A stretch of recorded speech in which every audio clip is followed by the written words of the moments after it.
Hai semuanya, balik lagi sama calon sarjana. Siapa sih yang nggak tahu sama acara Shark Tank? That's $35,000 a month is incredible. You know what, I will. I'll go to 20. We got a deal. Got a deal. Right. Good. Way to go. I'll go to 5% for the 2.7. 50 cents per kit until you make your money back. Done. Siapapun yang punya bisnis pasti pengen deh untuk presentasi di sana demi dapetin investasi dalam jumlah yang besar. Setidaknya itulah yang orang-orang pikirkan. Shark Tank bisa bikin bisnis viral dan bikin kita jadi kaya raya. Cuma, apa iya?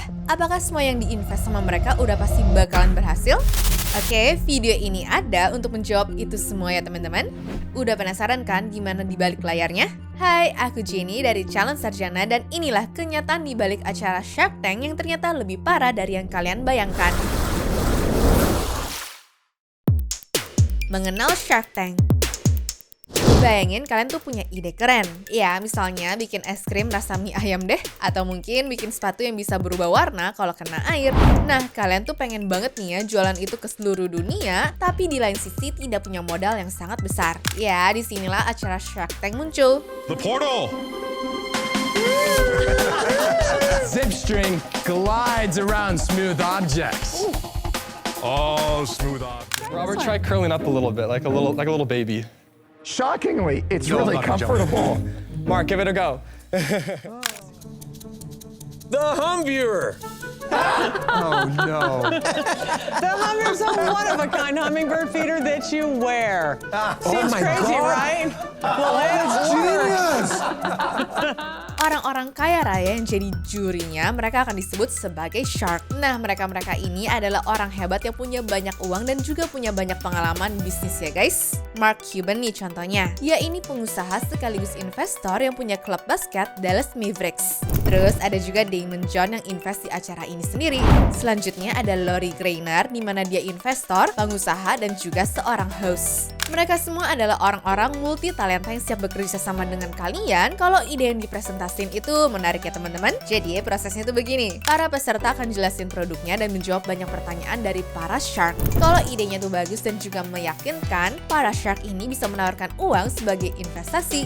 Ya kalau aku pribadi sih suka ya sama acara ini karena kita tuh bisa ngeliat banyak ide-ide yang kreatif. Dan favorit aku kalau para sharksnya itu pada rebutan guys. Pokoknya dari acara ini kalian juga sebenarnya bisa belajar banyak hal ya. Contohnya nih, kayak pentingnya percaya diri saat menjelaskan ide, belajar menerima penolakan dengan semangat, dan terus mencoba walaupun kalian gagal. Karena faktanya banyak juga kok peserta yang tidak dapat investasi dari Shark, tapi justru sukses besar setelah muncul di sana. Mungkin banyak dari kalian yang nanya nih, kenapa Sharks ini rela buang-buang duit untuk orang lain sih? Ya, simpelnya kalau Shark itu nyuntikin dana, otomatis mereka berharap adanya keuntungan dong. Dari situ duitnya bisa diputar untuk menghasilkan uang yang jauh lebih banyak lagi ya teman-teman. Mungkin buat tahu lebih lengkapnya, kita bakal bahas juga ya kisah sukses yang berasal dari acara ini. Cerita sukses. Kalau ngomongin Shark Tank, pasti banyak yang penasaran deh. Sebenarnya para shark itu beneran cuan nggak sih dari semua uang yang mereka investasikan? Jawabannya jelas ada banget. Salah satu produknya adalah Scrub Daddy ini. Take the scrub daddy, and you're gonna see it's just gonna attack right into that burned on mess, scrubbing it right off. And remember, I'm just using water here. There's no chemicals at all, and it's gonna cut right through that. Yang dapat jackpotnya kali ini adalah si Lori ya teman-teman.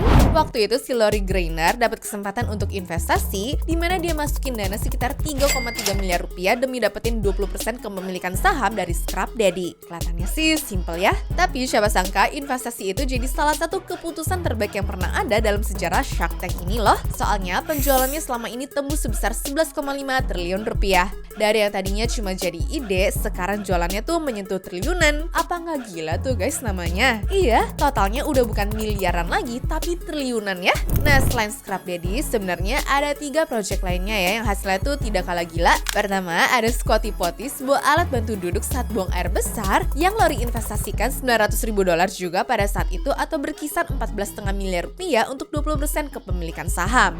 Namun sekarang tahu nggak udah menghasilkan berapa? Lebih dari $222 juta Amerika guys, atau berarti setara lebih dari 3,5 triliun rupiah. Selain itu, ada The pizza cupcake yang dapat investasi 2 miliar dan penjualannya mencapai 43 miliar, serta Bordery yang mendapat investasi 4,8 miliar dan sukses besar dengan penjualan sampai puluhan miliar. Namun pertanyaannya sekarang, ada nggak sih orang yang ditolak tapi malah jadi berhasil? Jawabannya ada banget guys. Kalian tahu alat yang namanya Ring ini kan? Itu loh kamera pengawas yang dipasang di depan pintu rumah. Dulu pertama kali muncul namanya tuh Doorbot dan foundernya si Jamie Siminoff ini jual idenya tuh ke Shark Tank ya guys. Introducing the Doorbot, the first ever video doorbell built for the smartphone. With Doorbot you can see and speak with visitors from anywhere. Cuma sayangnya saat itu dia ditolak mentah-mentah, tapi Jamie nggak menyerah begitu aja. Setelah itu, Amazon membeli perusahaannya dengan harga lebih dari $1 miliar. Dan balas dendam terbaiknya, Jamie ini sempat kembali ke Shark Tank, tapi bukan untuk menjual idenya lagi, namun untuk menjadi investor di sana. Kisah yang inspiratif banget kan? Cerita gagal. Ujung-ujungnya semua ini soal negosiasi kan guys. Mana yang menguntungkan semuanya dan sama-sama enak lah pokoknya. Tapi ya ada juga nih ya yang tidak mengenakan, bahkan bisa tiba-tiba batal karena minta diubah perjanjiannya. Contohnya, ide baju anduk untuk anak-anak yang bikin 3 shark pada berebut ini nih, dimana akhirnya Lori Greiner lah yang dapat kerja sama itu dengan nilai sebesar 1,2 miliar rupiah untuk 25% kepemilikannya. I see a ton of me in you. I love your drive. I love your passion. I relate to you. I've been on QVC for 14 years and I know what it takes I started making everything by hand. I like you so much that actually what I'm going to do is I'm going to write you a check right now. Oh my God. Nominal ini bahkan lebih gede dari permintaan awal yang target aslinya cuma 822 juta rupiah ya teman-teman. Tapi ternyata habis kameranya tuh mati, dia minta tambahan persentase kepemilikan dan ujungnya ditolak sehingga kesepakatan ini berujung bubar. Nasib Al Baker juga mirip, dia mendapat tawaran 4,9 miliar untuk 30% saham dari Damon John. Cuma setelah acara, Baker mengklaim bahwa kesepakatan itu diubah menjadi 1,6 miliar untuk 30% saham yang mana menurutnya merugikan. Meskipun perusahaan dilaporkan menghasilkan pendapatan sekitar 256 miliar, Al Baker menyatakan bahwa dirinya ini hanya terima sekitar 4% aja, yaitu kurang dari 10,2 miliar rupiah ya guys. Karena itulah dia menuduh Damon John berusaha mengambil alih perusahaannya dan menutup aksesnya terhadap informasi keuangan. Makanya dia bikin statement juga kalau John justru mengalami kerugian besar dari kerjasama tersebut ya teman-teman. Semua masalah ini juga makin melebar waktu Nate Holzapfel masuk untuk menghandle urusan digital mereka. Sayangnya bukan semakin baik, mereka tuh malah diterabas sama isu yang lebih besar dan berujung mesti balikin uang para pelanggannya. Masalah selanjutnya, dia juga nih yang menangani bagian akuntansinya, tapi pas diminta laporannya malah nggak ada dan akun banknya pun juga menghilang.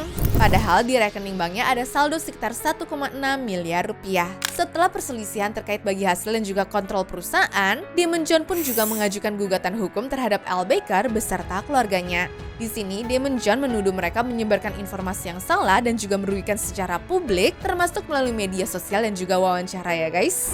Dan apesnya, pengadilan kemudian mengabulkan permohonan John untuk memberlakukan perintah penahanan permanen terhadap Al Baker dan juga keluarganya.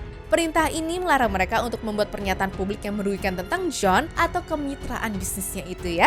Istilahnya dibungkam lah ya ini orang guys. Kacau kan? Selain itu, Kevin O'Leary juga kena kritik pedas karena promosi produk tanpa cek keasliannya, ibaratnya ya asal dapat endorse gitulah. Dan kasus lainnya adalah wajah orang dipakai L buat promosi barang gak jelas kayak yang dilaporkan AARP.org ini ya teman-teman. Jadi dunia bisnis di sana tuh bener-bener penuh drama ya kalau dipikir-pikir. Tipu muslihat. Keberhasilan bisnis di Shark Tank ternyata bukan cuma soal idenya keren atau produknya yang unik ya, tapi juga sangat tergantung pada siapa yang menjalankannya. Contohnya aja kasus Charles Yim dengan produk Breathometer ini. Jadi guys, ini tuh adalah alat pendeteksi kadar alkohol dari nafas gitu ya. Awalnya semua investor tuh tertarik karena alat ini dianggap revolusioner, murah, praktis dan juga bermanfaat. Tapi ternyata itu semua cuma indah di presentasi doang. Kenyataannya aplikasinya tuh sering error dan hasilnya tidak akurat. Terus yang lebih parahnya lagi, Charles malah menghaburkan dana investor untuk gaya hidup yang mewah. Alhasil uang investasi habis dan produknya pun gagal total. And he'd be in Bora Bora And I look at his Instagram. this guy's oh, showing off. shit. Yes. What? 2 weeks later, and he'd be in Vegas partying, then he'd be on Nectar Island with Richard Branson. And I'd text him like, what the fuck are you doing? You're supposed to be working. Oh no, I'm networking. Next thing you know, all the money's gone. Ini jadi salah satu momen paling fatal yang pernah ada di Shark Tank. Alhasil kalau kalian perhatiin sekarang, kini para kontestannya bukan lagi dari kalangan bawah ataupun pengusaha baru ya. Contohnya ada anak Arnold Schwarzenegger datang sama mantan istrinya ya guys. Dimana dia ini sebenarnya udah kaya dan jadi pengusaha juga kan, tapi ya malah nyari pendanaan di tempat seperti ini. Nah, orang-orang kayak gini tuh bukan butuh uangnya, tapi butuh exposure dari acara ini sehingga bisa membuat drama yang lebih besar. Dengan begitu penontonnya bakalan suka ya. Dan seperti penjelasan aku di awal, kalau ngomongin TV ya pada akhirnya Shark Tank ini adalah acara TV yang tetap butuh penonton kan. Mereka akan menjual banyak drama supaya tetap laku. Terus banyak nih ya orang yang pernah kesana dan bilang kalau nggak semua bisnis cocok untuk Shark Tank guys. Beberapa peserta bahkan mengaku promosi mereka dipotong-potong dan tidak ditampilkan secara adil di televisi. Pokoknya sebagus apapun produknya nih, kalau nggak cocok untuk format hiburan, ya bisa jadi malah merugikan. Makanya seperti kata pepatah, sejarah ditulis oleh para pemenang. Dan di Shark Tank yang jadi pemenang itu ya tentu aja para investornya selama bisnisnya menjanjikan keuntungan ya teman-teman. Pertanyaannya sekarang, dengan semua drama dan juga kontroversi ini, sampai kapan acara Shark Tank ini akan tetap bertahan? Anyways, cukup sampai di sini ya guys video hari ini. Sampai jumpa di video selanjutnya. Dah.